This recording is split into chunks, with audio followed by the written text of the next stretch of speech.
देवा recording studio Mirganj. जब मारे लगी गोली तो हैरान मोहल्ला सुनसान हो जाए, मोहल्ला सुनसान हो जाए, सुनसान हो जाए। हद से ज्यादा बोलो तारो, काटा लेके डोलो तारो।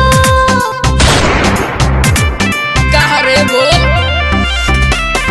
हद से ज्यादा बोलो तारो, काटा लेके डोलो तारो।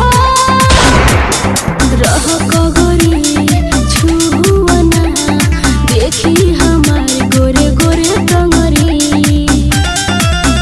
हमरा खाती पूरा सोमियाना हो जाई। जब दागे लगी गोली को हैरान मोहल्ला सुनसान हो जाए, जब मारे लगी गोली को हैरान मोहल्ला सुनसान हो जाए।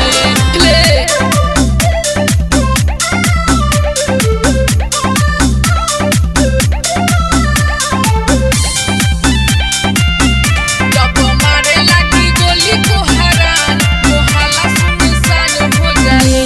के राइफल ना चढ़ाऊ पर हो, अरे हमारे ये फैशन है रे, अब पीटवाई जाई गरमी उतर हो। कामना का हिम्मत रे, हल्का में लिहे नहीं देहू को हरानी के, माई माई लगबे चिल्लाए देहू बानी के, बुझले। कह दे हम तोहार खून खाना हो जाई।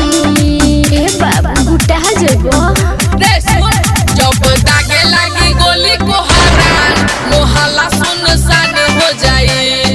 सोच लो ये बबनी, जब दागे लगी गोली को हैरान मोहल्ला सुनसान हो जाए। अरे जाना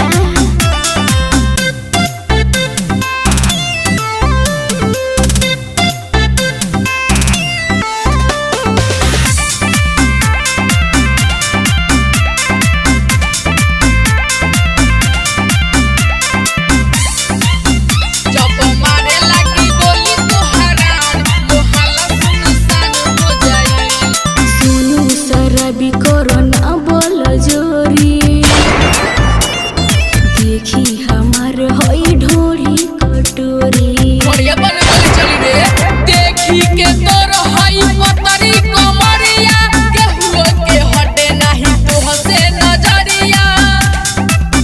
कहतहनी वीरेंद्र सुने सान हो जाई, बुझाई सब सुन हो जाई।